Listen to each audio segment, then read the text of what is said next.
Hello, and welcome to another episode of the Juicebox Podcast. This is episode 760.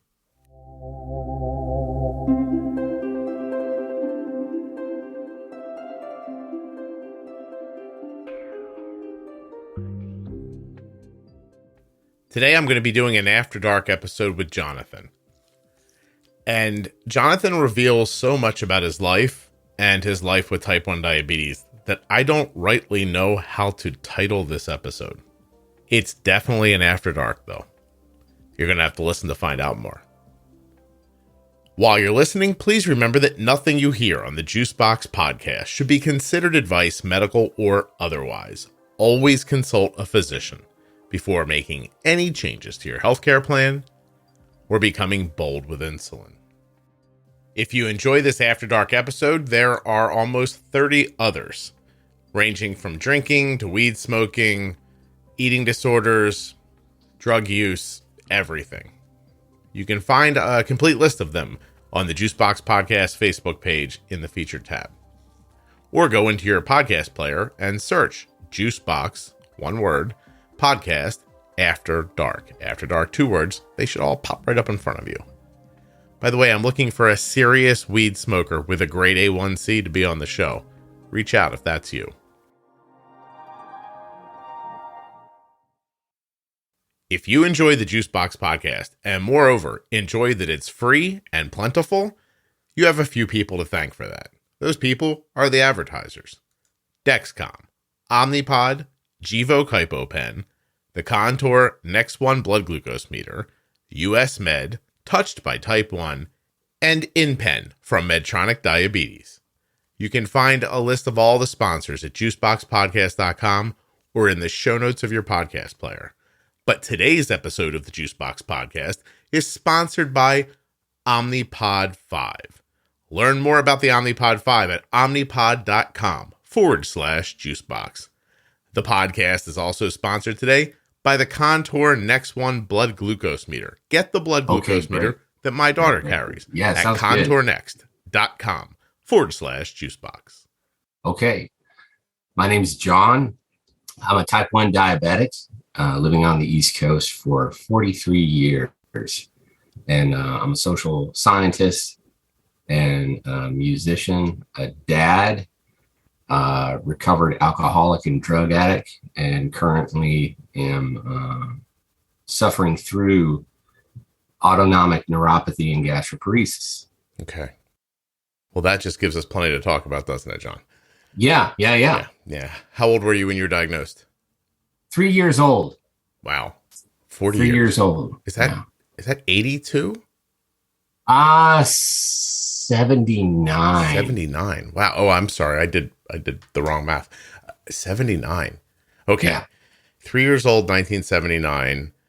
Diagnosed back then. I think we know the story, right? You were using probably, regular. Did your parents ever talk to you about this?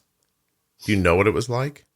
It was, I have, there's vignettes of it that I remember because there was a series of events. Mm-hmm. The first was that my father's mother had passed away. And it was when we were transitioning from moving we were moving from Texas to Michigan. And on the way, I got really sick. So we had a family member just die. And, I got really, really sick. And shortly after recovering from that virus, I was peeing all the time, just constant urination, bedwetting, and these kinds of things, right? So my parents didn't really know what was happening and they did not talk about it. They actually used like corporal punishment to try to get me to stop urinating, that kind of thing. They were kind of fundamentally like, you're not adjusting to this stressful time like you should. You need to keep up mentality. Yeah. They were under a lot of pressure too. Mm-hmm. So they used a little force to try to get things calmed down, but it just wasn't turning around, right? Hey, you were 3 for perspective, I was right? 3. Yeah. Gotcha. Are you their first kid by any chance? No, I'm the middle. You're the middle. All right. Yeah. Okay. So, yep. So when hitting you didn't make you stop peeing, then what happened? Well, fortunately, we ended up in Michigan. We were in Northwest Michigan, which now has just exploded. If you've ever been up there, there's a lot of Great Lakes, brings in a lot of people, a lot of clear water. Around this time, there was not that many people there. So fortunately for us, there was a doctor who was affiliated with U of M. Mm-hmm. And so as soon as they brought me in, he knew. He was like, type 1 diabetes. Yeah. Let's get him checked immediately. That quick. Yeah. Real quick, John. Yeah. John, does the microphone go any closer to your mouth? Sure. I can position. Okay. How's that? Is that better? I'm not sure. I'll need you to talk for a moment. But the doctor just, upon seeing you, thought this is type 1. Running down the symptoms of what had happened and the duration, he was just, that's the first test we need to run. Right. Okay. And it just was, top of his list. And U of M, as I came to understand, it always had a pretty good med program. Mm-hmm.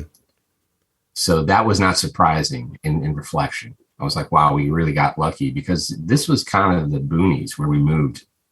I see. It was just out back, rural Michigan. And so I ended up in the hospital and on IVs and things. And I remember the beds. The beds were really interesting because it was I couldn't figure it out. They had the bars to keep you from rolling out. Mm-hmm. So it looked kind of like a cage. But to me, it looked playgroundish. I remember having that thought. And my folks were just devastated. I have vignettes of watching my mother be hit with waves of, just emotion. Yeah. Falling apart. I don't know what kind of name to put on it. Just kind of really rocked her up. And getting pep talks from my dad, like, we're going to have to deal with this. I'm going to give you this injection. It's going to happen every day. We had to go through them learning how to inject insulin. And fortunately, the doctor was really, really on his toes, and he was familiar with treatment at that time, which was very routine based. Mm-hmm. Portions of food, timing of insulin, but other than that, it was like peeing on sticks. Yeah. If you tried to move outside of the bounds of the program. So yeah, those are the first memories. Right. That's fascinating that you recall anything from that time. Really? Yeah. I don't know. I'm starting to wonder even about my memories in general. I'm starting to think that my memories are just from photos that I see more frequently than other photos. Mm-hmm. I don't even know. Like I key in on certain things that happened when I was younger that I feel like I remember, but now if I look back, there's a photo of it and someone told me a story about it. And it's just very interesting how that all, how that works, because I don't think I remember a damn thing from when I was 2 years old. Not at all. Yeah. It's not a lot. Right. These moments were like really, really high stress, and the information is bolstered, verified through asking questions about it. I've hit my parents up being like, do you recall, was this true? What was, what happened? Did, was mom unable to give me that first shot herself? Stuff that you think you remember and you're not sure of, then they can kind of come in and back it up for you one way or the other. Yeah. They verified it. I mean, at the same time, I'm a really, really delicately wired individual. How so, John? Well, just stress has always been a prime component in my foundation. So my attention, with your average stress response comes like a hyper focus, attending to the things in your environment. And I've always been a guy who's looking for the next hit to come, even just meeting people, like I bolused before we were talking, because talking to strangers will shoot me up to 200 if I don't. You're anxious right now. Am I right? We always, just talking to people. Right. I was playing guitar in the park, and a harmless 91-year-old man came to talk to me 4 days ago, and my blood sugar shot up to 200. Just due to anxiety. Always been like that? As long as yeah. I borrowed that phrase from really, really nice lady. I thought that was a good way to put it. That, just really delicately wired. Yeah. No, I understand what you mean. I do. So this is your whole life, diabetes, and you're doing things very old fashioned ways. I would imagine you don't get to faster acting insulin for probably, 10 years, maybe? Yeah. Is that about right? Yep. I was on, pure pork, NPH long, the story of the waves, the timing the waves of peaks and these kinds of things, and eating around them. Yeah. And blood testing only happened when you went to the hospital for a really long time. Right. In that 10-year time frame, did you ever experience dangerous lows or anything like that? Constantly. Night terrors were a regular occurrence. A couple of seizures.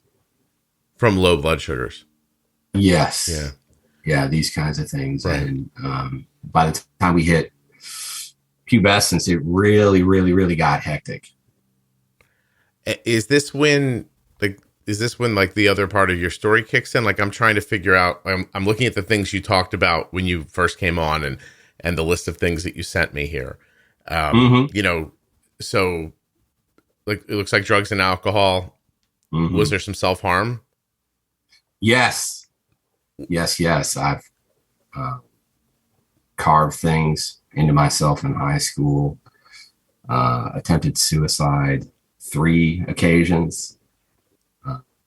And when does that begin for you? Like, when does that turn happen? I think it's just the bag got too heavy, but I was aware of it filling pretty early on. I think the circumstances, I don't want to point the finger of blame at anybody, because humans are just really, really complicated. And if you're around long enough, I think some of those knots become untied, right? So always hold out for hope. But, my dad was like a Vietnam vet and a former police officer who had gotten 2 PhDs in psychology. So he's like a really complex individual. He's really, really violent. My mother and her family did not get along. There was not like a lot of support. There's a lot of silence and willpower. And for a person kind of composed like I am, that just doesn't work real well. Like, I would characterize myself as a tough individual and, have a deep well of willpower. But the use of force, threats, these kinds of things, like, I've never been about that. Right. But that was in the house a lot of time. And that started filling the bag up. And it was diabetes centric, So like, I remember I stole like a bear claw. Okay. Out of it wasn't Dunkin' Donuts at the time. It was a different donut company that later became Dunkin'. But I stole a bear claw, and I remember getting picked up by the throat and slammed into the drywall, and it breaking, having punches thrown at my head, chucked across the room, that kind of thing. For getting out of the routine, stepping out of the routine. And can you tell me how old you were around that? I was like 8 or 9. Okay. So you stole a donut and you got your ass kicked. Yeah. I think theft isn't it. I mean, I don't know why I characterize it as stealing. I got to think on that one, but It was communal donuts for the family. Oh, wait a minute. Oh, I'm sorry. John, I had you like a ninja slipping into a donut shop and stealing. Yeah. So this is at the house. This is just a box of donuts. Yeah, this is just a box of donuts. It's a community pile. I have no idea. That's interesting that I was like, I stole it. But it was the family box of donuts. And I was like, today's the day. The bear claw is mine. I'm going to taste what that glaze does.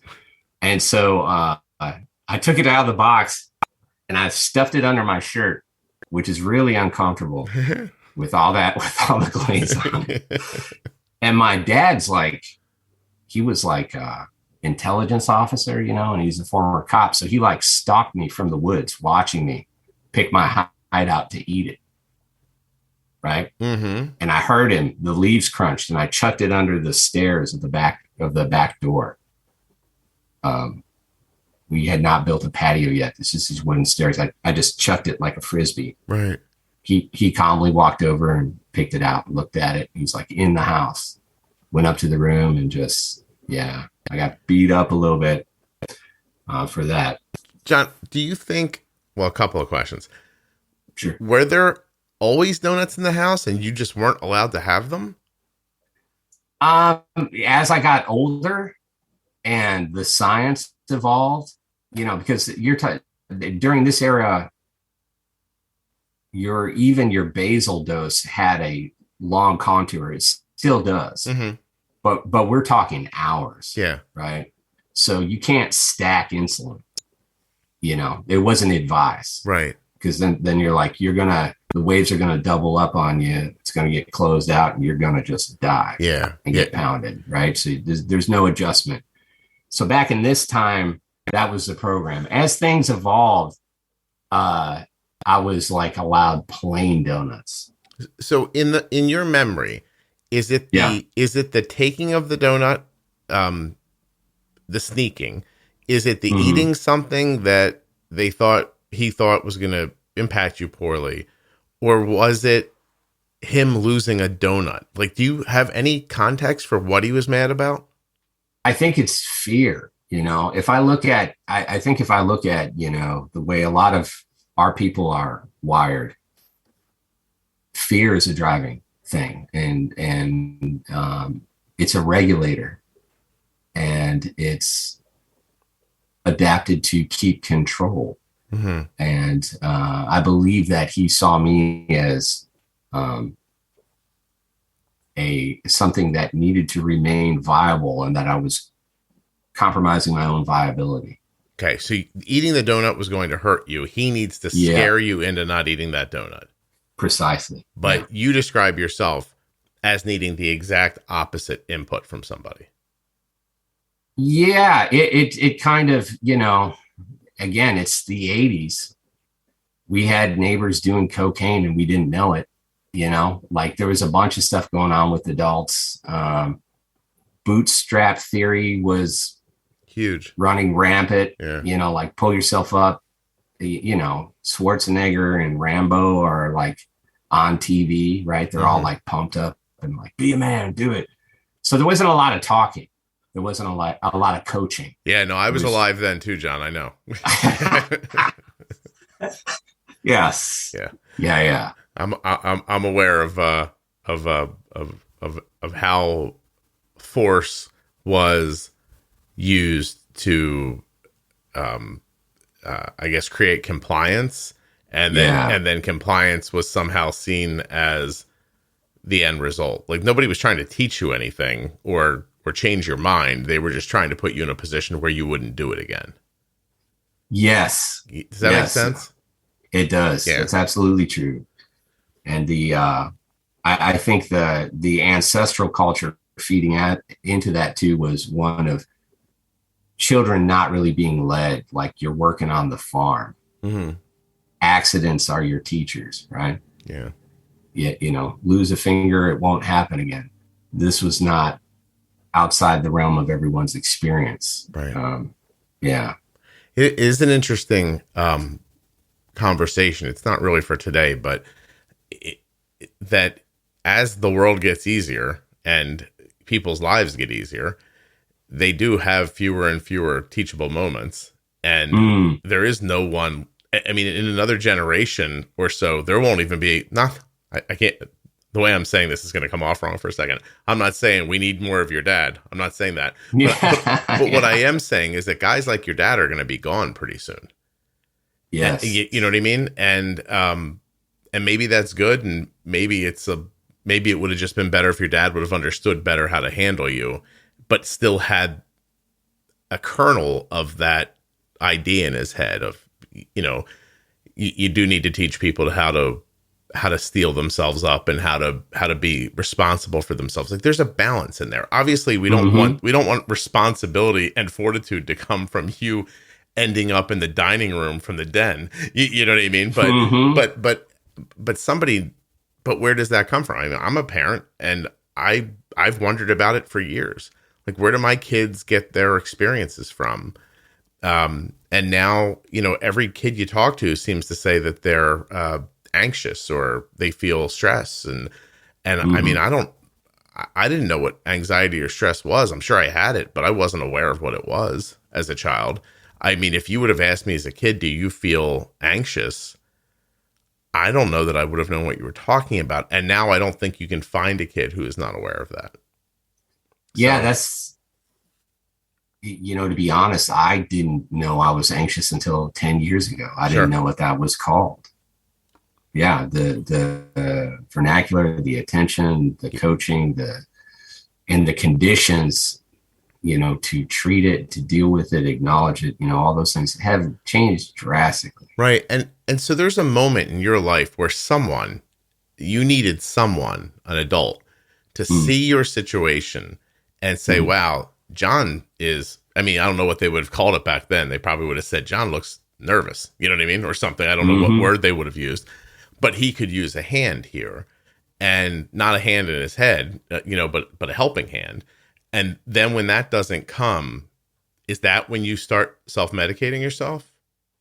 Well, it just, yeah, I think, you know, I don't know. I kind of resigned myself in part. I had these every time I was hospitalized, I had these conversations with myself. You know, I had some rough stretches that ended up in the hospital. I would have these conversations about tapping into my own will to persevere, get myself through it. And every time I did that, I took more mental responsibility off my parents. Because I saw how it impacted them. You know, they're like missing work, or they're stressed, or they'd be like, you're sick again, you know, this kind of thing. And I was like, well, that's not good for me, and that's not good for them. Yeah. So I'm just going to go ahead and do it. I never thought that it was anyone else's responsibility, or hoped for that, and not necessarily, and responsibility isn't the best word, but I never thought I needed help, you know. At the same time, I would find myself sometimes going to bed saying help over the, you know, over periods of time. Just under your breath. Really just under your breath. I need some help. Yeah. And, you know, I was having panic attacks. Right. And I'm like, but I didn't know what that was, but I would say that, or, you know, have these little spurts of compulsive behavior. Right. For instance, give an example. Well, just with having conversations in my head about how I didn't do something right or control a situation well enough. Bad grade, was late, picked the wrong belt, shoes aren't tied, and start talking to myself. You know, so I was not really well received socially either.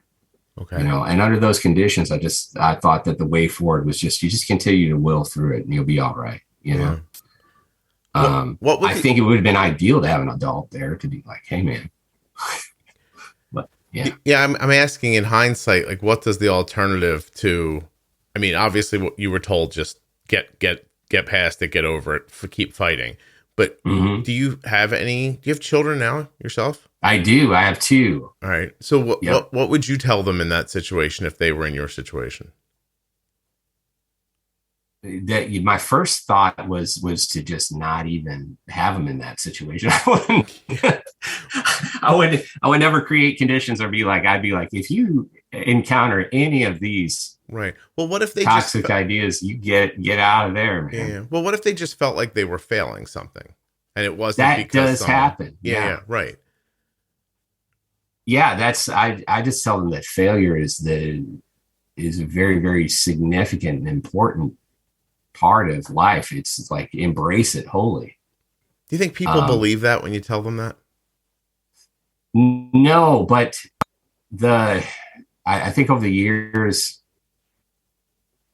what's theoretically turned out to be true is if you have it in the body, somewhere where they can experience it in their body. I'm not talking about abuse, like hitting people, right. Like you fail, bad stimulus. But fortunately, both of my kids are athletes.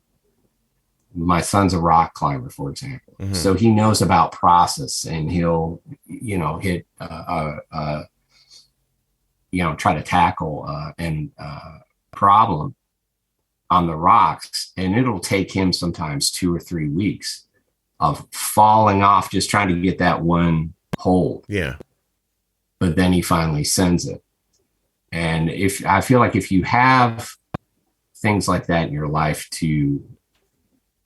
for me, the physical component was huge to actually embody it, the process of failure, and transforming that into an understanding. I don't want to say success, just an understanding of what wasn't there before and how you move forward. Then that's great. And both the kids have that. Mm.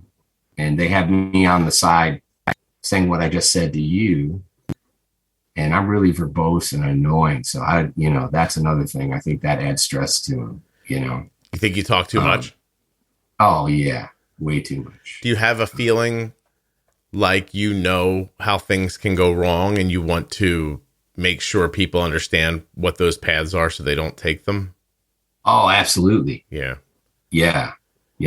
That's definitely part of the fuel. It's crazy though, because they still have to have their own experiences.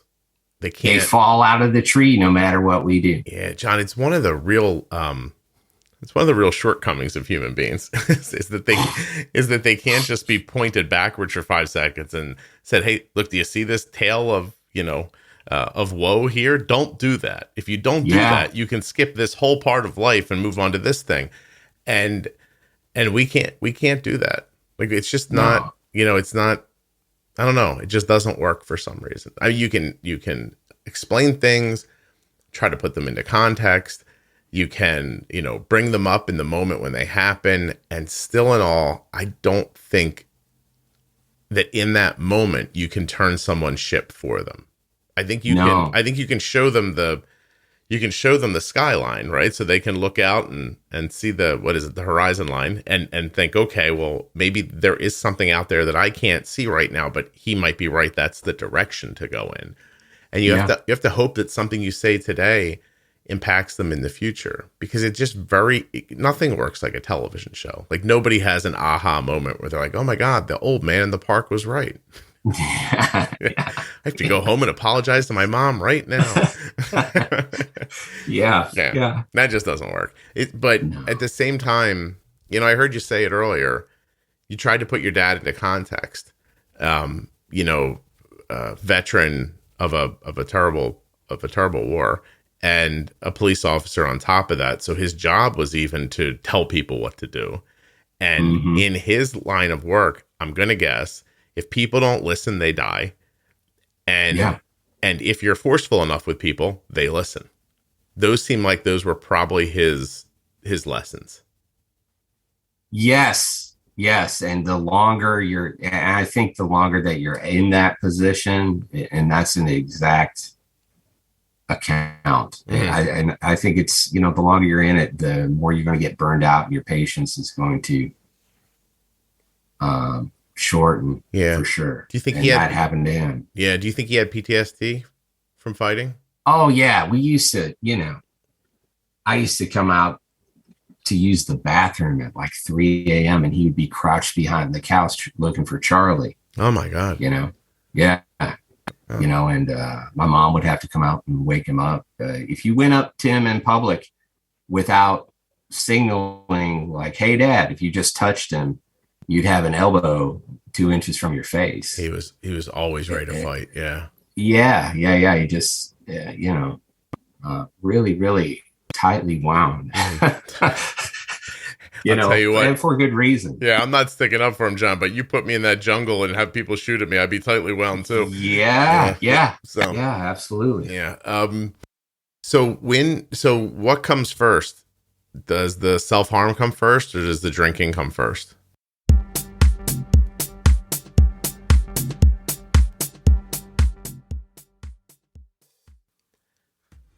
The Omnipod 5 automated insulin delivery system is here.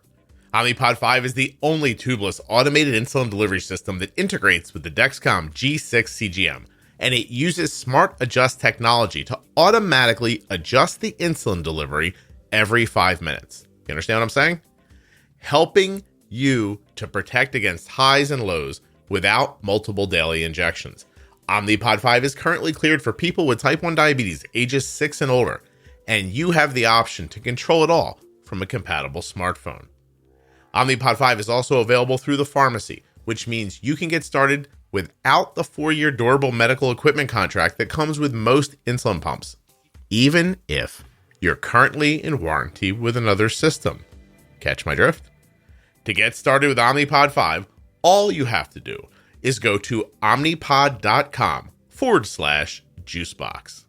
The Omnipod 5 is everything that you loved about the Omnipod DASH with an additional zhuzh. You know what I'm saying? A little extra something, an automated insulin delivery system.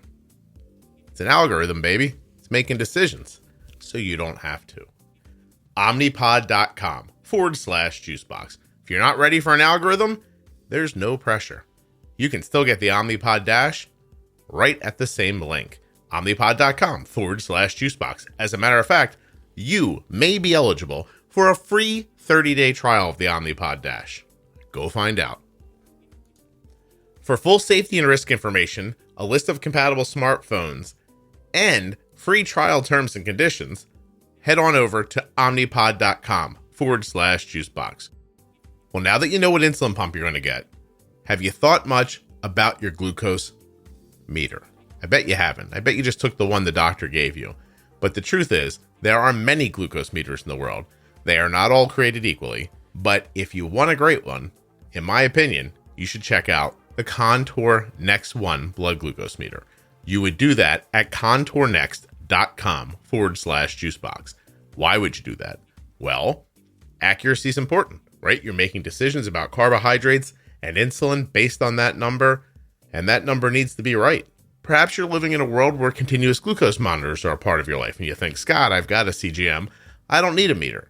Well, that's not right. You still need a meter. And again, if you're going to get a meter, you might as well get an accurate one that you can rely on, that's easy to carry and hold and use in the dark. contournext.com/juicebox. By far and away, my favorite blood glucose meter. Seriously, in all of the years that Arden has had diabetes, I've held a lot of meters and used a lot of meters. And the Contour Next One, hands down the way to go. So like I mentioned at the beginning of the show, if you're enjoying the Juicebox podcast, if you love that it's free, if you love that it's plentiful, in part, you have to thank the sponsors. They're the ones that make it possible for me to do this. Having said that, I don't want you buying something you don't want. But if you're interested in the Omnipod 5 or the Contour Next One, please, it is so simple to support the podcast. Just find one of my links and click on it. Or take the time to type it into a browser. Omnipod.com/juicebox. contournext.com/juicebox.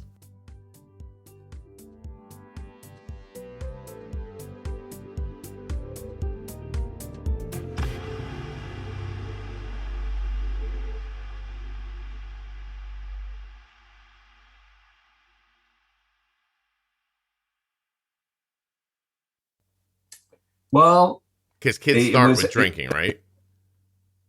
Yeah. You know, there was like, the bag got too full, and the agreements that I was making about taking responsibility for myself and taking it away from other people mentally. You couldn't hold it up. And there was all this new information, and I was already aware, like, especially like if you take your common primate experience of being like, I'm attracted to that person, like, girls, mm-hmm. right? This kind of thing. I felt like a little bit like Frankenstein's monster, like that thought set in, the conflict between transforming nature and nature's expression. Should I be here or should I not? We're messing around. We're harvesting, animal body parts to make fluids for you. And why? This kind of thing. You had good real thoughts about that you were supposed to not exist? Oh, yeah. Yeah. Yeah, I was like, my body's trying to kill me. And why are we fighting it? Yeah. And then I started reading the literature, alienation, conflicts with modernity, right? Transforming nature and transforming ourselves and the consequences. I started diving into that when I was like 13. And then right about then, I started stealing cigarettes from my mom. And this is not, behind all of this, we're talking about peeing on sticks and like really poorly calibrated blood meters, right? Yeah. So not only are you having existential ideas at 13, which, by the way, you might have been the only 13-year-old that shouldn't have had a library card, but yeah, that's funny. Yeah. But on top of that, your day-to-day slog it's not fun, and it's not particularly helpful to you either, because it sounds like your blood sugars are bouncing all over the place. Man. Yeah. That was a significant side of rebellion. I have a friend still who's, I'm 46, he's 46. He's like, you still eating peanut M&Ms? Because I used to sneak peanut M&Ms whenever we get out of the house. Like, I would have the money in my pocket, and who knows, I know now what that probably did to me mentally. Yeah. Because again, the body is just primary, like, being able to have the most optimal state of affairs inside in terms of like your just physical baseline, it's so important, and it extends to everything. I believe that. And back then I just, I had no concept. So I was doing that, stealing cigarettes and, listening to Jimi Hendrix constantly, playing guitar, learning how to play Jimi Hendrix. And then so marijuana came in through the door. Mm-hmm. And then it was just off to the races. I was supposed to go to college and got in this huge conflict with my father. And mind you, I was so mentally steeled that I was alone and this was my deal, that people used to, like yell at me, threaten me at this point, and I'd be like, just ignore them, and they'd be like, this punishment, that punishment. I'd be like, I don't even care. Go ahead. Right. Yeah. You're an island and they can't touch you. Yep. Right. Yep. It's I'm alone. It's interesting that started out of your concern for your parents, and then to see where it went to is disturbing, really. In hindsight, as a person who raised children. So at first you're like, this thing's a mess. It's a mess for me. It's a mess for them. Why don't I just make it a mess for me, cut them a break? And then obviously you're too young to take on all that on your own. You needed other people to help shoulder the burden for you. And then by the time you realized you couldn't do it, you didn't have anywhere else to move the load to. No. So you had to find a way for it to feel lighter without putting it down. Does that make sense? Yeah. Yep. That's accurate. Okay. There wasn't even a language. I couldn't even tell you, like, this is just too hard. Yeah. There's just everything was just walled in. Right. You're a teapot with no place for the steam to come out. That's it. Yeah. That's it. Yep. Yeah. Wow. It really escalated, and I started having these kind of scenarios play out with the parents where we would just say, my mother would be like, I can't deal with it. My father would be like, my father was out on the road, like having affairs and working 60 hours a week. So when he came back, he was like, I'm not dealing with this. Yeah, I'm busy giving other ladies babies with diabetes. Give me a second here. Yeah. It just, you're just like, my God, no one wanted to deal. And again, symptom of the same thing you had just mentioned, like they didn't know how to get rid of their own steam. They didn't even know. If I asked my mother now if she was ever anxious, she'd be like, no, but she was constantly.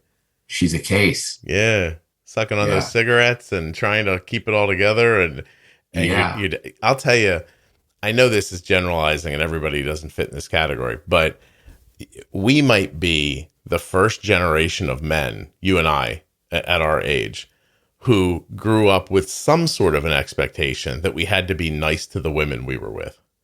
Like seriously, like my dad did the same exact thing. Like the second, like anything was like, well, this isn't fun. He's like, I'll just go have sex with different women instead of this lady. And it's commonplace. I'm not certain it's not commonplace now. I'm not, I don't know. I do know people who, I know cheating still fairly, I'm sure it happens. I don't know if it's a coin flip as to whether or not you're being cheated on, but I know you have a decent chance of it happening. But that idea of that time, it's just something that people won't know if they weren't there. Like there was a time, I think I've said it on here before, but my dad disagreed with something I was saying. I don't even remember what it was. And he wanted me to agree with him. And I held my ground. And he just hit me. And then would ask me after he hit me each time if I changed my mind or not. Oh man, that sounds bad. Yeah. And then I fell, like I tripped. I think he hit me once and I stumbled over the coffee table maybe. And I ended up on the floor. And I remember thinking, oh, well, here's some respite. He can't reach me. But then he just decided to use his foot instead. And and I remember looking up at my mom, who was just in a corner, scared out of her mind. Yeah. And I thought, well, she's not going to help me. And now I have to make a decision. Am I going to tell him what he wants to hear? Or am I going to, I already took it.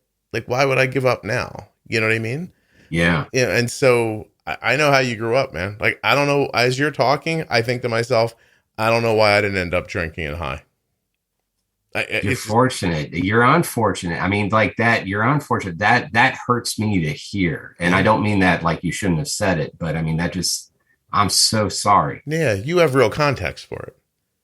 Like, that's just really rough, man. Yeah. No, I appreciate it. I do. I appreciate your kind words. I don't know if I don't even know if okay is the right word.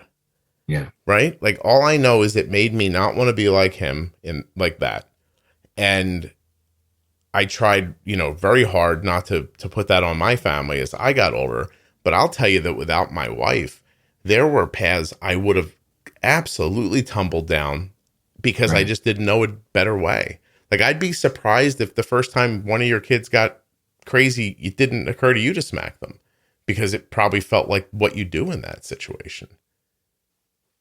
Those, I feel like those, I feel like those, there's a sense of rebellion that drives my behavior now to try to transform the situation. That is definitely true. Mm-hmm. It's a chicken or the egg argument. Was I exposed to such toxic scenarios, toxic in the sense that they felt so horrible to me that I wanted to change my life? Or if I just naturally was kind of like a peace-loving guy. And I've explored both. Yeah. And they're extremes, and what do you think? I just gotta say, I do not like seeing people get hurt. I just don't. I just never have. It sickens me to think of not only powerless individuals, but even, people that you don't like taking a hard hit. I'm just not wired like that. Yeah. Jonathan, I can tell you that I witnessed my mom cry once after my dad left her. And that one experience, that one evening of my life, I couldn't do that to a woman for anything. Yeah. I couldn't bring myself to do it. Like, I'm going to tell you right now, if my wife was downstairs right now with 10 guys and a table full of blow and lied to me every day about who she was, and then came to me and said, guess what? I have sex with everybody in the neighborhood and I'm a heroin addict. And I'd be like, I couldn't leave. I couldn't. Like, I know I couldn't because because I had that one moment. Like, I saw my mom crumble. Like, she was lower than a person should be. And it broke her. And I don't want to be responsible for making someone feel that way. No, me neither. Yeah. I think that extends to kids too. Mm-hmm. You know, I intuit that, especially my son is a lot like I am. A lot of the males in the family seem to have that kind of fear-based thing. Is it culture? Is it biology? Probably a little bit of both. But the experience of those things, seeing scenarios, like you're describing, you went through, all, and with the OCD and perfectionist contour that came with the weird mental exercises to survive, I've just pushed myself to try to stay as far away from that ledge as I can. And do I see it there when the anger really rears up? Yes. Have I raised my voice? Absolutely. Mm-hmm. Have I put my hands on people or wanted to, manhandle them in any way? Never. Right.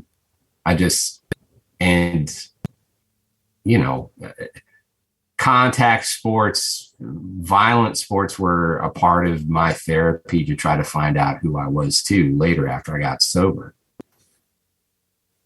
Well, tell me a little bit about that journey. So you said cigarettes, weed, then it exploded from there. For context, what did you go to next? So I had this big fight with my dad and I ran away. I actually took some stuff of his and I pawned it for drugs. Mm-hmm. And this was like when I was 18. And I ended up eating these mushrooms and going out in this cherry field and walking around for like 6 hours saying, I just want to be good. I just want to be good. I just want to be good. And when I came down, I was like, I can't do that here. And this was actually the second time I left. The first time I just ran away to East Lansing and then started smoking and drinking and running with like college age kids, and then realizing like they had lives, they had classes. I thought I'm going to go to college again. So I tried to last a semester in community college. That didn't work out. Ended up in a cherry field on mushrooms, and with the mantra, I just want to be good. I just want to be good. Mm-hmm. And called up a friend in Arkansas that I had met at the semester of school. Was like, do you have room for me? And he's like, yeah. And I took more mushrooms and LSD and hopped on a plane and left. Got down there with $20. And, I was still on my parents' insurance, fortunately. So I had access to medication. But then from there, I went to like a 7-year period of playing in bands, traveling across the country and ingesting, all kinds of substances, and primarily like hallucinogenics. And I had a friend who once we were talking about those days, and she had worked with a lot of people who had used drugs and stuff. And she said, are you still there? I am. I'm listening intently. Sorry. Oh, okay. Sorry. Don't be sorry. She had said, you were always trying to get out of your body while most people are trying to live with it or get into it, experience life with their friends, be young, find out who they are and what they want to do. And you were always trying to eject out of this thing. Yeah. Like but you don't want to kill yourself. I said, yeah, that sounds about right. And meanwhile, I'm talking about playing gigs where I've got this anxiety disorder, and I'd eaten so much LSD that I couldn't see a foot in front of my face. But I could hear myself playing the whole show on a mountaintop somewhere, or like in some old commune from some hippies that ran away from the Vietnam draft in the 1970s, right? They had land real cheap in the Ozarks. So they all set it out there. Back at you, Dad. He was out killing commies. These people were out partying in the woods. And so I chose them. Yeah. And, I would just be, and all the while, type 1 diabetic, doing this stuff. I keep thinking about how poor your control must have been as you're talking through all this. Like, were you putting much effort into the diabetes at all? The only thing that I did was I took long acting. I woke up, I took long acting. And then when I thought I had eaten enough, I would be like, okay, that's a meal. There's bread on this plate. There's that. Not weighing, not measuring, not counting carbs, nothing. But a doctor was still giving you insulin. But were you seeing a doctor for any kind of regular checkups? No, just once in a great while. Do you have any idea what your A1C was? Did you ever get one? Never. No. Never during that time. I have no idea. I can't imagine it was really good. I mean, I can't imagine either. It was, I was like drinking stouts nightly and just as high as you can get. And not, I'm laughing, but really I should be dead, it's now some of the consequences, it's not a consequence-free story because I did have run-ins with the fire department. Like I fought some of the guys on the Fayetteville fire department. And after having a seizure and passing out, that happened a couple of times. And, I take them a Christmas card and apologize. But I was just running around doing stuff like that. Yeah. I had, and placing bets. I remember we went up to the White Mountains and we were up on the top and I was like, I've got these, I've got some forces that are against me in my body and I cannot get them out. I'm taking all these mushrooms to try to vomit it out and try to blow my consciousness out through the ceiling to see if I can get around it and try to understand what it is. I'm like, I can't. So creation wants me to not be here. Let's run the bet. So I stripped down naked and they have like a rock lined driveway. And, you're talking about hundreds of feet down and death. They have a sign up there like this many people died here last year. And here's the total number of deaths. And I just ran on that rock wall being like, come on. Mm-hmm. You want me to fall off and plummet? Let's do this. Right. And I made it down to camp, and showed up out of my mind, naked in the moonlight. And everyone was like, out of your clothes. Yeah. Well, I guess everyone wants you, yes, you're supposed to be here, after I explained what I was doing, rambled on. Right. But I was like out doing stuff like that. Not checking blood sugars, not seeing doctors. Yeah.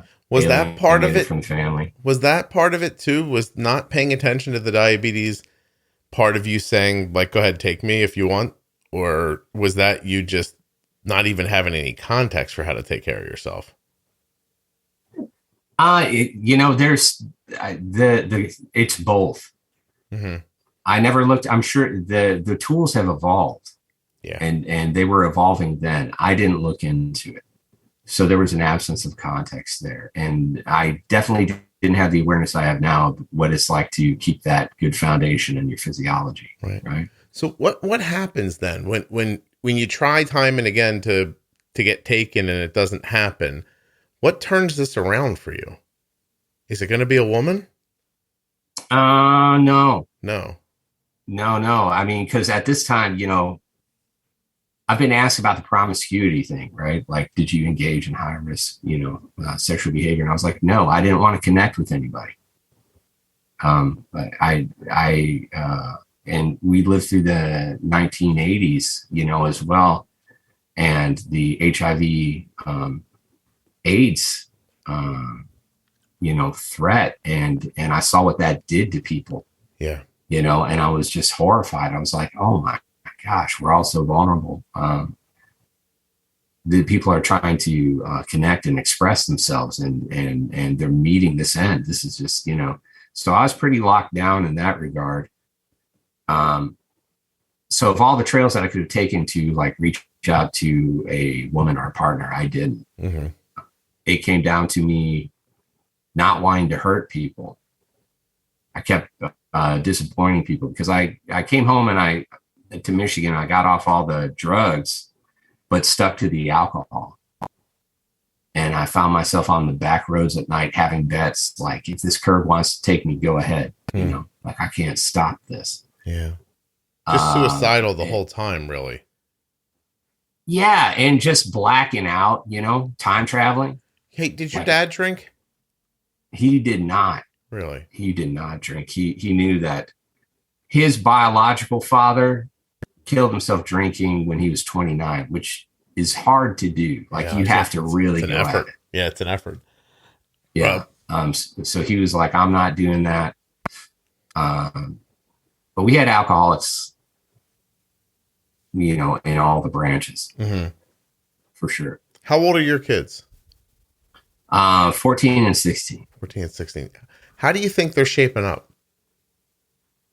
Like, who do you think? I think they're... Do you know what I mean? Like, what parts of you that are good are they keeping, and what things do you think they'll fight with?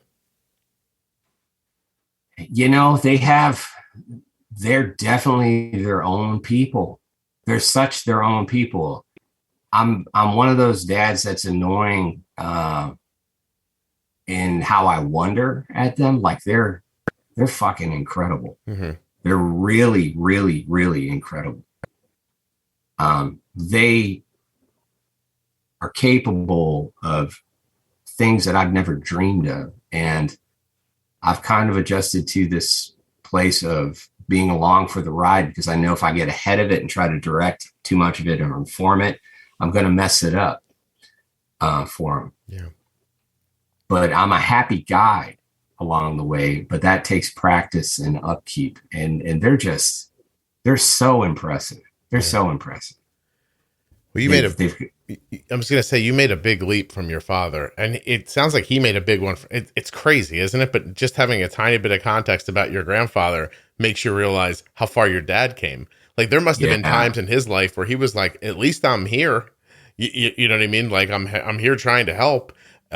He must have felt like he had done quite a thing getting from where he started to where he was. But you've eclipsed that, obviously. How much of that do you think? I hear people talk about this all the time, but I don't get to ask many people about it. Do you think, how much of that do you give credit to the psychedelic stuff? Do you think the mushrooms helped you get past this stuff? Or do you think it slowed you from figuring things out? I've got a spliced view on it, right? There's definite insights to be gotten from that. But there's trade-offs.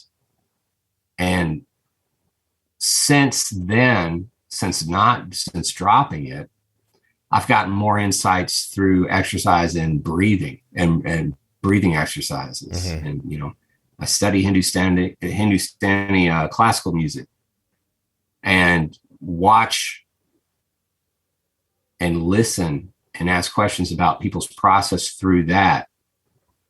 And I was pointed to an interview with Ravi Shankar, who said, in reflecting on what the hippies were doing, he said, yes, you get insights, but it's a shortcut.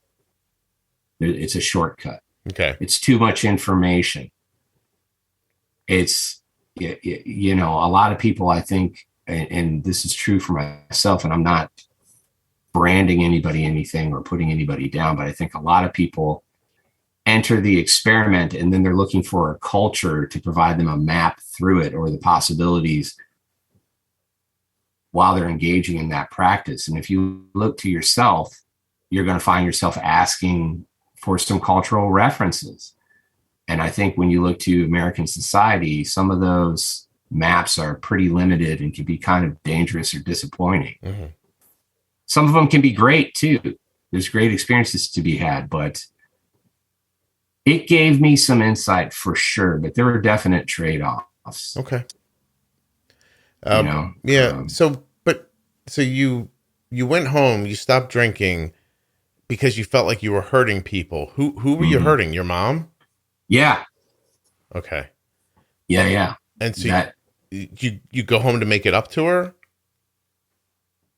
It was just a family. It was my mom. It was my dad. It was everybody. It was this kind of like, you've disappointed everybody. We've worked so hard to keep you alive. You know, you've got this horrible disease. Why do you keep scaring people and why can't you stop? Mm-hmm. I was like, that's a good question. I don't know why I can't stop. Right. So I was like, and then I had friends who were dying. Okay. You know, I started hanging around like really dangerous people, which sometimes music will make you do. There's like that. I guess it's always been there. It's not era specific, but you know, I started hanging out, and I was not like on their team. Don't get the wrong idea. But because I was a musician, you know, bikers started coming around, mm-hmm. and then it'd be like, well, we're having this gathering out in the woods. Why don't you come jam out there? And, you know, I saw people with like felonies, like slicing each other up and doing surgeries on foosball tables, you know, like being locked in a room and then making a vow of silence. And be like, if we ever hear that you talk about this, you know, we're coming to get you, like stuff like that. So, you know, there was just like a lot of this dangerous energy that was ending up in these really, really bad consequences. And then I had friends who started to die or like kill themselves. And I was like, I don't want to do that. My family's hurting. I'm going to go be an academic. This was like after a tour out in New Mexico. And, you know, I had some insights there. And so it's like, well, college is going to fix it. But that didn't stop the drinking. Mm-hmm. So then it became really, really glaring that even if you're trying to live in a good way or take a good line or like do a legitimate thing by being an academic, you still can't stop your effed up behavior. Okay. It finds you. And so I went into a recovery program. All right. And so when you go, so what's the time frame between you fencing your dad's stuff, taking off, and ended up in recovery? How long was that? That had been nearly a decade. Wow. Yeah. So you came home at like in your late 20s. Yes. Yeah. Your mom and dad still together when you get there? Oh yeah. Yeah. How long did recovery go, and did it work the first time, or did you have to do it a number of times? I never, you know, I woke up hungover and I was like, I never want to drink again. I used to have conversations, and these would happen during like the suicide bouts too, where I always I think my psyche's constructed like a voice chamber, where I sound off to things, and I'd ask questions. I'd be like, am I going to make it through this? Are you going to keep me here? And be like, yes, you're not done yet. All right, wake up after ODing on pills, right? Or the same thing with the drinking. It's like, have you got this? Can you take this? I can't do this anymore. You're done. And and I didn't drink again. And, the following year was cigarettes. Like, I'm done with this. Yeah. Can you take it? And be like, yeah. And I'm not calling out to any particular entity. It's just having that conversation. Mm-hmm. And, I did that. I went and I found community there for a while, but I also found myself attracted to really rigid personalities. Because that's what I came up with. So I learned a lot about that. Like your father. Yeah. I took on, like sponsors and people who were really, really rigid, and I got a lot of help. But I also learned a lot about myself and where to let go, when to let go of advice. Okay. At what point do you think, oh yeah, I have diabetes, I should probably check on that? So it's always consequence driven. Okay. It was always consequence driven, so I ended up out on the East Coast barely. I had gotten married, and that just was not going well. 2 kids, and that was breaking down. Mm-hmm. Separation process starts happening, and lawyers are looking through everything, and the diabetes is on the forefront. Mm. Fortunately, I did not have an A1C above an 8 at this time. Okay. Seems like a miracle.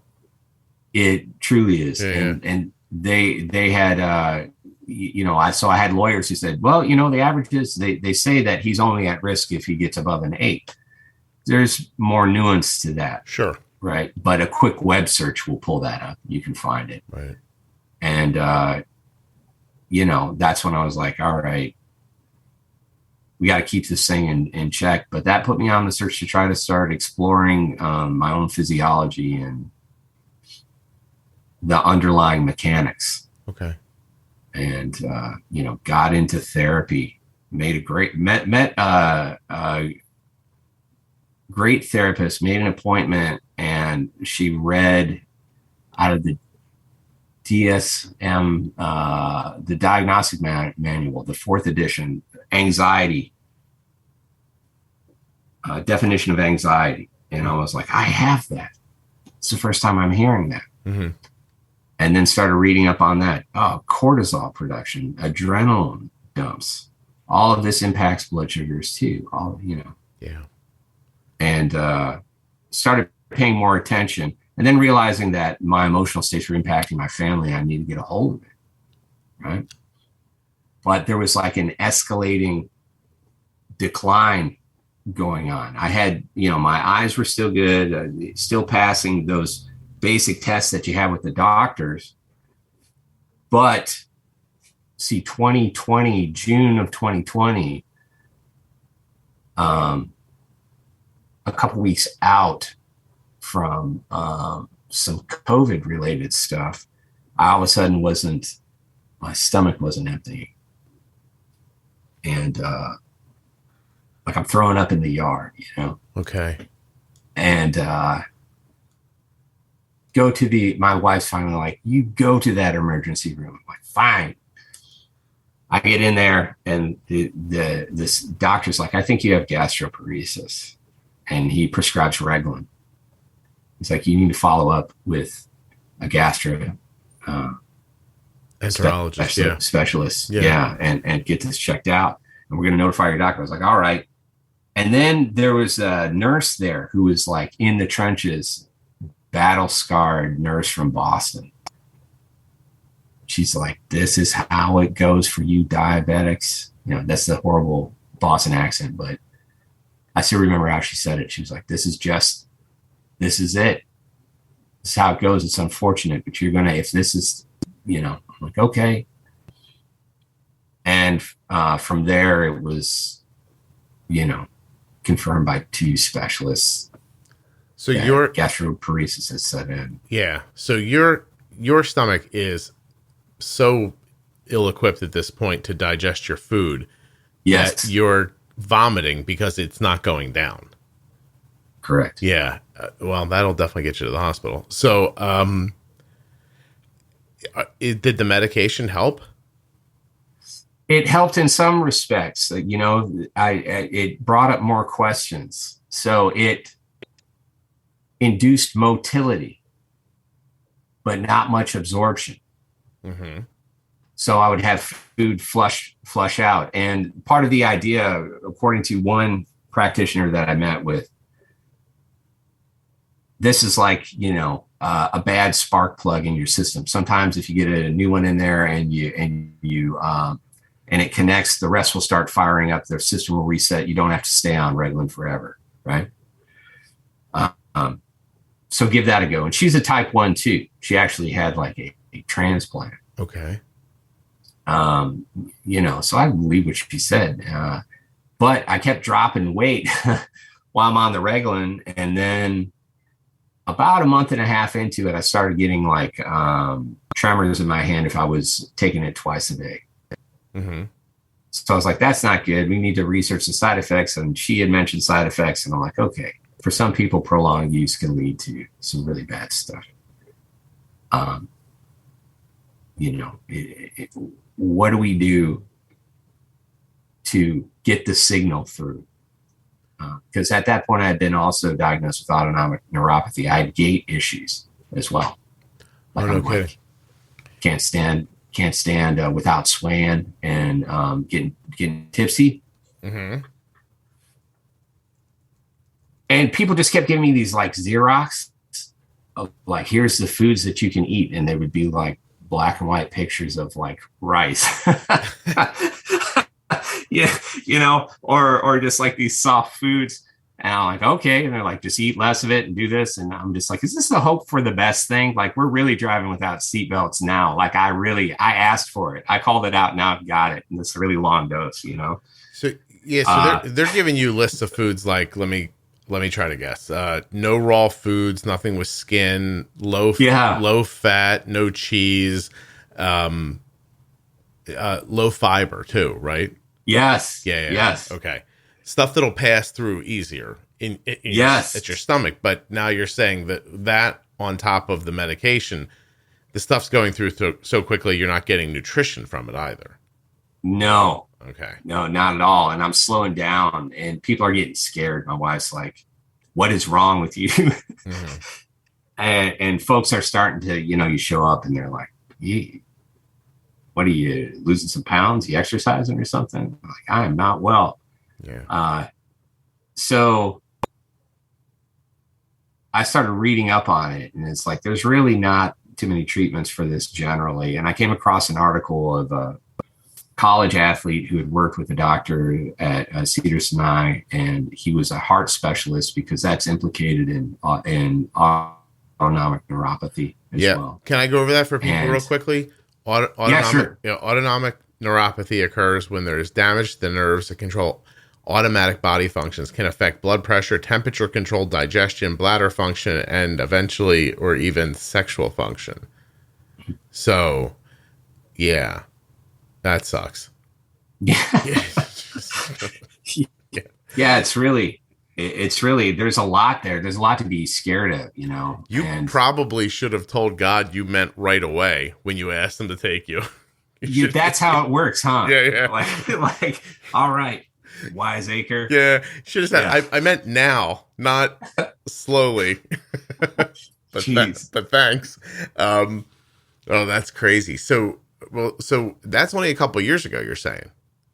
Yeah, that was June 2020, and I wasn't getting a lot of answers. It was like this medication, kind of hope for the best. And the stories are that there's all these experimental treatments, and they're talking about, like electrostimulation of the brain stem, like being the next big medical intervention. And there's also a rise in it in the past couple of years, and I'm seeing little kids, getting it early on, and I'm like, whoa. Getting gastroparesis. Okay. I'm just like, this is supposed to be a long-term thing, and the treatments aren't there based on the people I'm talking to. Um, so I ran across the article with the college athlete, and she was like, I treat it with exercise. And this practitioner at Cedars-Sinai, the heart specialist, said, keep doing it, and it's working. And she had, according to the narrative that was published by like a large media outlet, it's like CNN something, she had been to Canada and done all these experimental drugs and all this stuff, and was on her last leg before he had suggested that she had gotten along relatively well and had a slow decline into it because of the exercise. So I was like, I'll take note of that. And I started reading about aging as a male and nutrition requirements and all these kinds of things. And I eventually landed to where I cooked everything in a crock pot, because it's almost like pre-digesting it for you. Mm-hmm. And it's high protein base. I discovered that a lot of the soft foods that were carb rich actually made the gastroparesis worse and the nausea worse. Okay. I would have I started getting neuropathy in my hands and feet after eating it, bouts of it. And so I started doing that, and then created a schedule based on experimentation and trial and error, where I start the day doing breath retentions, which jump starts my system and gives me kind of like a reset. Mm-hmm. Actually will turn my digestion on. Walk, eat protein rich meals 2 to 3 times a day, eat my weight in grams of protein plus, and lift at 10 o'clock at night.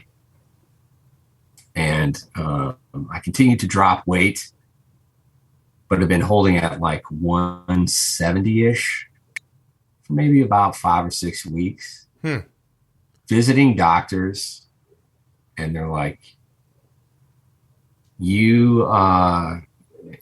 you get down to 160 or below, we're going to have to talk. Agreed. But for now, I've been holding through there, but do not have the gate issues. I'm able to digest food and push it through my system and absorb it. Sometimes takes 5 or 6 hours for the stomach to empty, but it's working. And my A1C is like a 5.2. Wow. You ever try putting like a digestive enzyme with your meal? Yes. That helps as well? Yeah. No.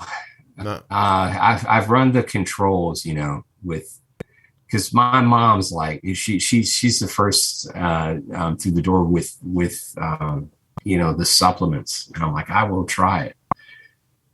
I believe that what's working, what works best is connecting the signal from the brain to the body and engaging in problem solving activity physically, which is like weightlifting and the breathing. That's been the constant so far. If I don't do it, I've run the controls and been like, I'm not going to do it and see what happens. I'm right back where I started. I don't even get a day reprieve. Right. I will be in the yard throwing up. And start to lose my balance. Yeah. Have you changed? Did you change your diet at all? Yes. Yeah. Yes, I had to, because the carbs just made the symptoms worse. Mm-hmm. I discovered that, and then I was like, all right, what's more dangerous, to lose fat or to lose muscle? It's to lose muscle, because then you're really bedridden. Yeah. And that is part of the channel. It activates the channel. It's a direct signal to the brain. It's very fundamental. Through all this, you mentioned at the beginning of the problem that you thought your marriage was shaky, but then you mentioned her later. So has that been affected by any of this, or have you figured something out? I remarried. Picked a better partner. No, I'm just kidding. You okay. So the first marriage that you mentioned did dissolve, and you're with someone else now. I see. Thank goodness. Oh, okay. Because you married your dad. Because you married your dad. I married. I will just go ahead and say it's a difficult personality. Mm-hmm. Very difficult personality. But not good for the kids. Was the primary motivator. Kids with you or with her now? We had kids together, and they ended up with me. Yeah. Okay. So the two children you talk about are from your first marriage. Correct. Gotcha. Yes. All right, I understand. Wow. Jesus, Jonathan, that's a lot. Yeah. Are you okay? Yeah. Yeah. Yeah. It's all really weird.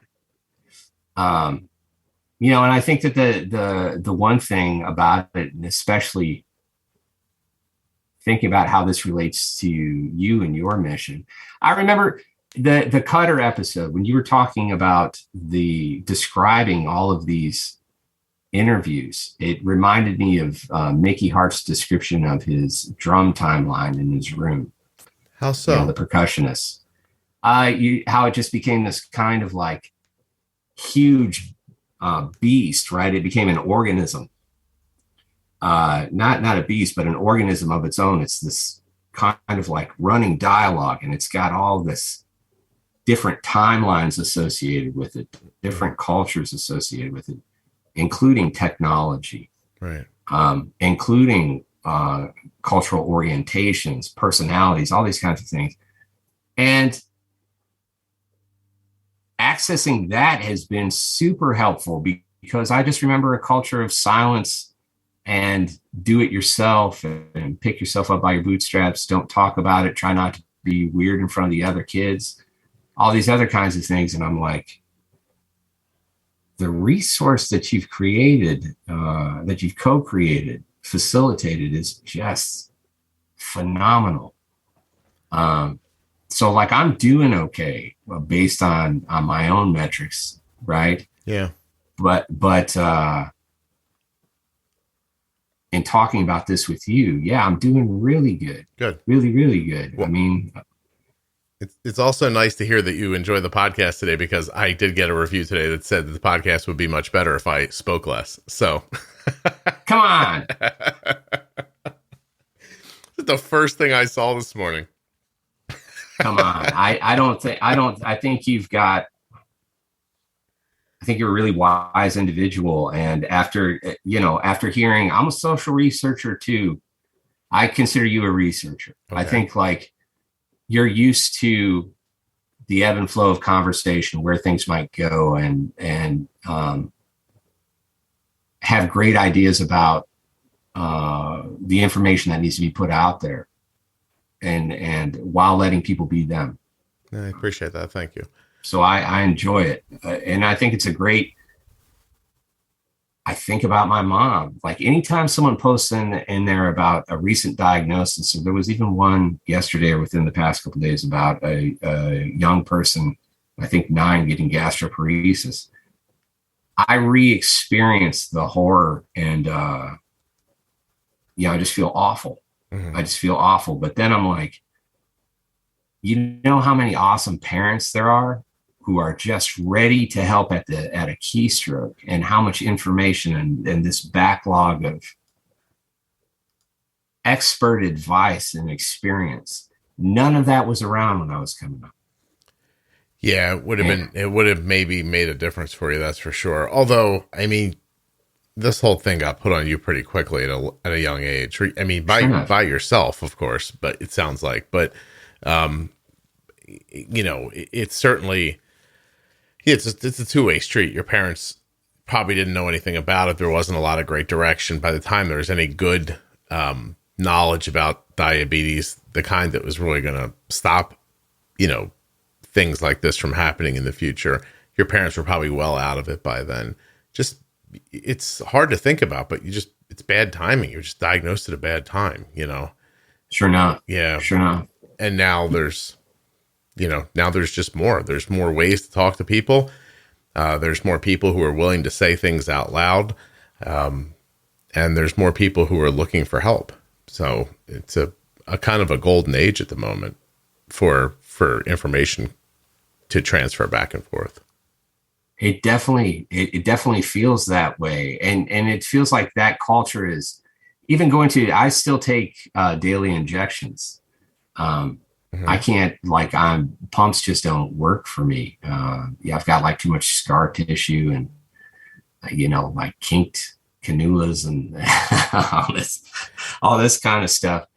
But, people have gotten so adapted to these new, improved, better ways for most people that it's become a new vernacular, even going to the doctor's office. And it worries me to think about parents and individuals who are diagnosed, and I see what putting a lid on stuff has done in my own life for the people around me involved in it. And for them to have a place to come to be able to hear other people tell their own story, but to just even vent, get support, about dealing with school lunches, mental health, all these other kinds of things. How do you put a price on that, man? I've seen what people have done to themselves and how they've lasted without it. It's typically not that good. Right. Well, I'm grateful, man. I'm real grateful. No, I appreciate you saying so, because it's very needed, and it's one of the last things you seem to be able to drag people towards. It's I think everybody feels like 8-year-old you. Like, I can, I'll do it. I can do it. It's okay. I've got it. I somehow we get confused between being able to accomplish something and having to ignore how it feels to accomplish it. I don't know if that makes sense or not. Like you can be honest about what the process is doing to you and still make it through the process. It's almost like people feel like if they give it a voice, then it'll run them over. And I feel like that the opposite is true. That's a really, really insightful. Yeah. Sentiment. But how do you make how do you make somebody believe that? Because once you open your mouth, it's going to happen. Whatever's going to happen is going to happen. So they hold it inside thinking, I'll go with Resolute. Resolute will work. And that obviously, I mean, you said it so many times, right? Like the bag kept filling up. You didn't know it was filling up. You didn't know it was getting heavier. You didn't know what to do with it. And that's going to keep happening to you. To understand that you can take things out of the sack by just saying their name out loud, saying, this is hard for me to do, and it gets a little lighter. Or I'm worried that I'm not going to be well for my whole life, and it gets a little lighter. Like, saying those things doesn't make them come true. It's I know a person, if you joke about cancer, I realize cancer is nothing to joke about, but if somebody makes a flippant comment about cancer, there are people who get like uptight, like you've just wished it on somebody, or that it's going to happen now because you said it. You know what I mean? And I always respond to anything like that. I always say, listen, if I was in charge of that stuff, I would immediately be joking about being taller and more handsome. Like not, I mean, I have no sway over whether or not a person gets sick or is healthy or is happy. Like, what you say doesn't make things just appear. But I think people have that, I think they have that, it's not a fear. It's a word that I'm usually not capable of coming up with. When you're scared of something happening, isn't it? It's like a superstition. A superstition. I can never think of that word, Jonathan. And I always imagine I can't think of it because I so don't believe in it. I've never used it in context before, but people have such a superstition that they don't want to say, I have diabetes and I'm afraid I'm going to get a complication. Or I'm afraid I'm going to die alone at night, or that no one's going to want to marry me, or whatever the hell it is they're afraid of, they don't want to say out loud. All those things weigh on them. And then it's almost becomes a self-fulfilling prophecy because you can't take good care of yourself because you're so burdened. Yeah. You know what I mean? Yeah. That's all. Yeah, I've felt that personally. Absolutely. Yeah. No, it's just, I mean, And to look at it from the other side, if it happens to so many people, then isn't that just a human trait? And if so, I don't know then. Is this the path? Like, do you have to like willfully knock yourself off the path of human trait to doing what actually works? Like, are we wired in a way that's sometimes anti what we need? Yes, this is Mary Shelley's predicament. Yeah. Really? Yeah. This is, if are we creating a Frankenstein, Frankenstein's monster? Are we messing with what is nature in that context? And again, it's an outgrowth of a generational conversation. Like, you and I were never exposed to parsing those sentiments. No one would have thought about any of this. The way of men and women, and all these discrete categories of like Hemingway and sad marriages with booze, Yeah. No, it really is. I mean, it's kind of obvious. Like, so if it's the Frankenstein problem, it's that problem psychologically. Yep. That you keep adding turmoil to your life, but just quietly in your head. And then you torture yourself with it because you don't let it go anywhere. You don't deal with it or throw it away. And then at some point it becomes overwhelming, and you end up saying to somebody, I'm anxious. Like, well, yeah, well, no shit. You know what I mean? Like, you've stuffed these things into your head, maybe not on purpose, obviously, but you've stuffed all these problems into your head. And with the teapot analogy, you've given them nowhere to go. You're a powder keg at that point. Yep. Yeah. So there's a lot of truth in that. It just seems that what's simplified it for me is that, we're products of biology and culture can get really, really weird and really strange, scary. It can produce feelings of disgust. So can biology. But at the end of the day, it's adaptations. Adaptations are what we're looking for, and they have trade-offs, and the trade-offs are mental. Yeah. I don't feel like I'm messing with nature anymore, and I have to keep it a secret. Yeah. Well, you're definitely not. I think it can become, I think there's this feeling that life should be perfect. Like, you know what I mean? You get the baby and the baby looks perfect. And you think, well, if I don't make any mistakes, then this perfection will continue on down its path of perfection. But that's a fallacy.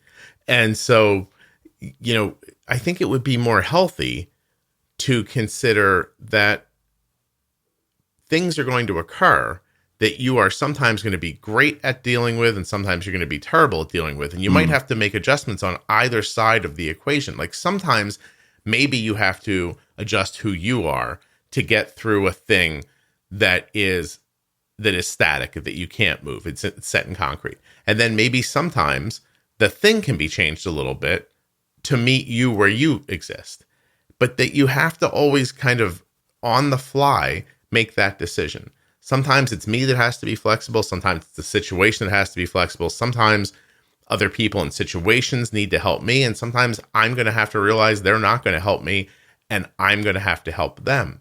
And you can't fall into one of those things, because those pots are not the answer. It's all those things mixed together that allow you to kind of bob and weave through life. Like, you just have to, I mean, there's so many simple ways that people say it, right? Keep your head on a swivel, stay on a surfboard. I don't know, whatever the hell you want to say, right? Right? You just need to be that little Hawaiian doll on the dashboard. Like, the car rocks one way, you rock the other way. That's it. And I don't know how you teach that to people. I don't know why I have that. Yeah. There are times I think that a lot of these conversations are just me trying to figure out why there are some things I'm good at and some things I'm bad at. And why do other people get some of those things and don't get the other ones? And can you just give them to people? Like, is this podcast, when it's all said and done and over, is it just a freaking waste of time? Like, No. will it ever help people who heard it on day one? Or is it going to more help another person down the line from the person who heard it? You know what I mean? Like, are you fixing something in the moment, or are you giving that slight turn to go back to earlier where you just kind of point people in the right direction, show them the horizon line, even though they can't tell where the hell they're going yet, give them enough trust to believe that if they move in that direction, they'll find the answer. I don't know. Like, I have no idea. All I know is I think talking about it makes sense. It does. Yeah. It does. Stories are powerful. Well, I know for a fact that there's been motivational moments listening to and defining content that I've gotten from the podcast. Like, that's what that is. Like, the tendon in my right hand is hardening. Like, the publisher who's had it for over 30 years. Yeah, okay. Things like that are beyond helpful. And we like stories. They're just important guiding forces. Yeah. Yeah. Well, then I will just dedicate this episode then to the person who sent the review that said I talk too much.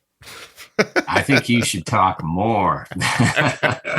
You know what I honestly ended up seeing what I thought after I saw it was the podcast is for who it's for. You know what I mean? You can't make somebody like a style or not. And right. I certainly wouldn't change for, you know what I mean? I know how many people listen to the podcast today. And if one person said, I wish you wouldn't talk as much, I'm like, all right, well, yeah, I can't change for the one person. I think I'd be alienating the others. And it's one of those things, like, in my mind, this is what a podcast is. It's people talking. And it's not just having someone on and saying, so you have a story, go ahead and tell it. And then never adding context or breaking the flow of the conversation so that people can stop and think and absorb. And I don't know. I'm not worried about it. I just thought it was funny. And then you brought something up that was just in direct opposition to it. And I thought, this is a funny timing. So anyway. Yeah, it's just, it doesn't, I think if I think about, thinking back on the episodes and thinking about the moderating the Facebook site and the evolution of things, the constant updates, all these kinds of things, that takes like a really broad skill set. And,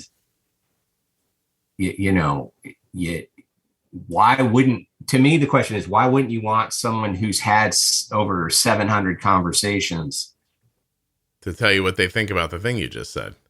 Why wouldn't you? Yeah, you would. But it's probably a new listener, and they'll either end up hating me or getting on board. I'll tell you, I got a review a few weeks ago. It's my favorite, absolutely my favorite review, maybe ever. And you would think that my favorite ones are the ones who are like, I love Scott, but it's not like that. It's I wouldn't be able to find it, but it's wait, maybe this is it. I have been waiting for my first full A1C after starting to listen to the podcast to write this review. I love this podcast. While I sometimes disagree with Scott, and I do sometimes think he's a little overconfident, he has the right to be. Oh, this is maybe is nicer to me than I thought. Sorry, this isn't the one I was thinking about. There's one somewhere that says, I hate that guy. I love that podcast. Like, that's the context of it. I don't remember the actual words they use, but that one is my favorite because I think, wow, like, a person found me who I'm not their cup of tea. And yet they found the content so valuable, they overlooked that they don't like me to listen. And that makes me proud of the content. Yeah. That's well, the message is always, it's coming through strong. And especially if you want to get it, it will. But I think you're in a tough position. I would have no idea. I couldn't bolus enough to deal with the pressure. How are you? Well, we're done now, Jonathan. We're finishing up. Like, how do you feel an hour and a half later? Do you feel nervous still? The thing is like, I've created a mental space to where I don't detect the anxiety, but I know physically I'm experiencing it by looking at instruments that measure. So, just before we clicked record, I was at let me pull this up here, 90. Okay. And as soon as we got into talking, and I pre-bolus, right, for the conversation, not for food, for the conversation, I'm now cruising at 149. That's not bad. No, it's not bad, No. but it's the adrenaline and the Hey, listen, all that stuff just goes, you know. I was recording with somebody a few weeks ago. I made these episodes for Omnipod 5. With a CDE, Carrie Burgett. She's terrific. She'd never done it before. And I joked like halfway through the recording with her, and I said, "How are you feeling?" And because she was nervous when we started. She'd never done it before, which you would not know by listening to it. Yeah. And she's like, "Oh, I'm like surprisingly not as nervous as I thought." And I said, "I'm oddly calm." And I meant that because we were going over a lot of information that we needed to cover. You know what I mean? Like this wasn't just a rambling conversation with somebody. It was, I mean, it's right at the beginning of the episodes. It tells you like I was compensated by Omnipod to make them. And so, you know, there were things that they wanted to cover that I wanted to cover, and I needed to get through them in a certain amount of time. And if there was ever going to be a moment where a person felt pressure, it would have been then. But I'll tell you, an hour before we recorded, I picked up the list. I read through it very quickly. It was many pages of information. And then I put it down in front of me, and I don't think I looked at it 3 times. And I don't have that kind of brain. I'm not lying, Jonathan. Like I don't have that kind of brain. I didn't remember the things on that paper. I ended up looking at the just sort of the titles of each kind of part on the paper. I know there's a simple word for that it's escaping me right now. But the header for each idea, I'd look down at it and I'd start talking. And even I was like, why am I not nervous? I should be. Like, this is a thing. You know, somebody's paying me. You know what I mean? And by the way, I want it to be good content for the people listening, because I don't do that very often at all, Jonathan, and I'm very transparent about it when I do. But I don't often like get paid to make an episode. Like I make an episode and I sell ads on it. So I'm getting paid to make the episode, but that's me. That's just, I say whatever I want. This conversation with you and I don't care where the hell this went, and you know, ads will go on it. And I have great advertisers who don't send me notes like, please don't put me on an episode where a guy tried to kill himself running down a rock wall. Like they don't say stuff like that to me. You know what I mean? And they don't say stuff like that. Yeah, I'm not going to get a note later where they're like, "Hello, it's us at Gvoke Glucagon. Could you please not put us on the mushroom episodes?" You know what I mean? Like, so everybody's really cool, and but I felt obviously I felt responsible. Like I said to them, "I can make these for you." And not that you care, but this goes back 2 years. I've been telling Omnipod for 2 years. When 5 comes out, I'd like to make episodes to help people get started with it, because I think algorithms are going to be really important to people. Yes. And they were lovely enough to go along with the idea. And so, but still, like there was a moment inside of it. I was like, why am I not nervous? I still don't know. I'm like, I know it sounds like a humble brag, John, but I really don't understand. And it bothers me to some degree. Like there's part of me that's like, why weren't you anxious? Like while you were doing that, I'd taken money from them. Like I took the money before I recorded the thing. So like at this point now, if I mess it up, I got to say, hey, I'm sorry, here, take this back. You know, I never felt like that. And I desperately want to understand that before I die. I want to know not just that idea, but like, why are there things I'm good at and things I'm not good at? Like, why does that happen? You know, because they're the same muscles. There's other things I'm not good at that I appear to have the tools for. And so I don't know. Anyway, it's a lot of talking. You fight how you train, man. Yeah. And you've had, you know, you've been presenting content in person and remotely. Like, how many talks have you given? I just think that there's certain muscles that are have been built over time. If they weren't there before, maybe you've had it the whole time, that have been exercised to a dynamic and great extent. So it does not surprise me that you just read a header and then be like, I don't know, Jonathan. I don't know if we can trust you. It sounds like you ate a lot of mushrooms about 20 years ago. I've hung out with a lot of interesting people, and I've seen just that narrative play out. Yeah. You know? Well, even conversationally, like now, yeah, you say something, I don't know what you're going to say, and you've been a great guest. Like, you've been very thoughtful and well considered, and your ideas are not like the poetry you speak in isn't average, but I've understood everything that you've said. And then when it was lovely. And then when I open my mouth to respond, there's no moment where I don't hear a voice in my head that says, Jonathan just said this, this, and this. What do you think of it? It just, right. it just, I don't know. Like, why? And I know other people that if they were listening to you and it was their job to respond afterwards, they'd say, I don't know what to say. Like, they wouldn't have a response.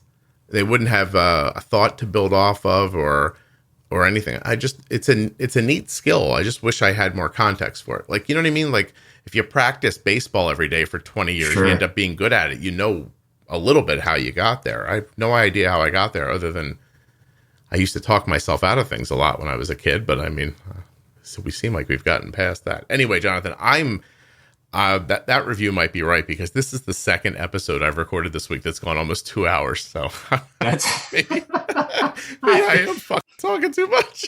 I think it's fun.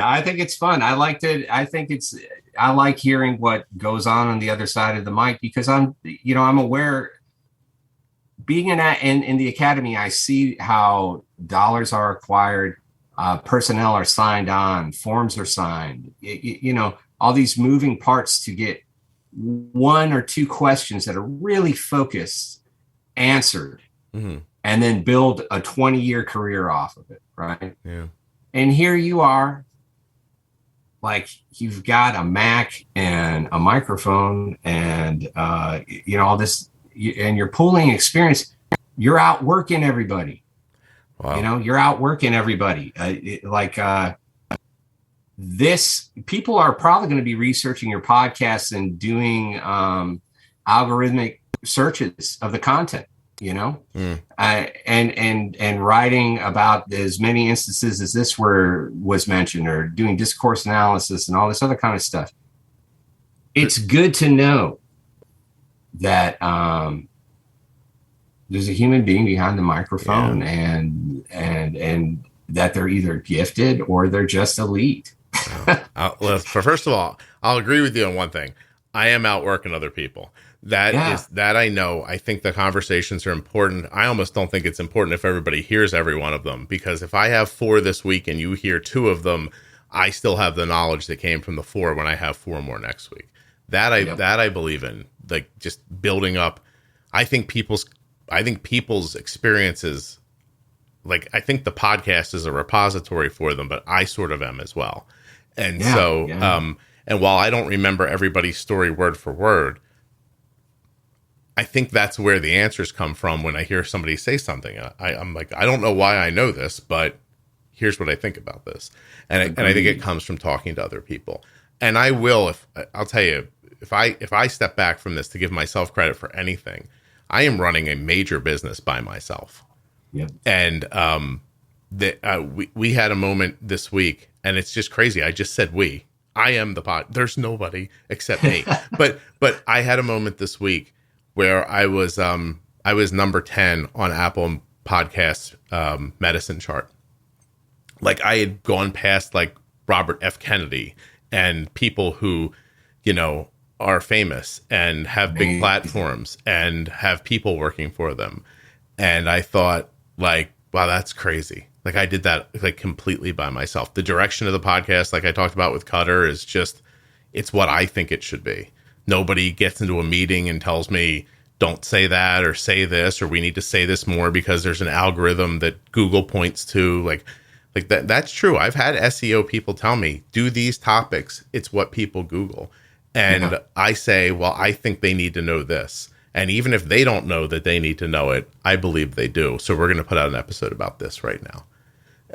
Fantastic. It's a free way to be able to work. But again, without the advertisers, it doesn't exist. So I would have a real job somewhere and it wouldn't be nearly as cool as this one. I guarantee you. So anyway, Jonathan, I really appreciate you doing this. Can you hold on 1 second for me? Sure can. Yeah. Thanks. Yeah.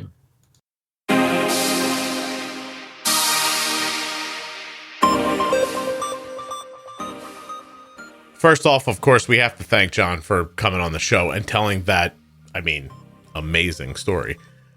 We'd also like to thank Omnipod, makers of the Omnipod 5 and the Omnipod DASH, and remind you to go to omnipod.com/juicebox. The other sponsor of today's episode, of course, is the Contour Next One blood glucose meter. All you have to do is go to contournext.com/juicebox, not just to get started. You can actually buy them online right on that site. It's super simple. Give it a look. If you're looking for community around type 1 diabetes or type 2 diabetes, check out the Juicebox Podcast Facebook page. It's private and free. It's called Juicebox Podcast, Type 1 Diabetes. All right, friends, I appreciate your time today. I hope you enjoyed the conversation with John. I know I did. Make sure you're subscribed or following in a podcast app. That helps the show and it helps you get new content. And speaking of new content, I'll be back very soon with another episode of the Juicebox Podcast.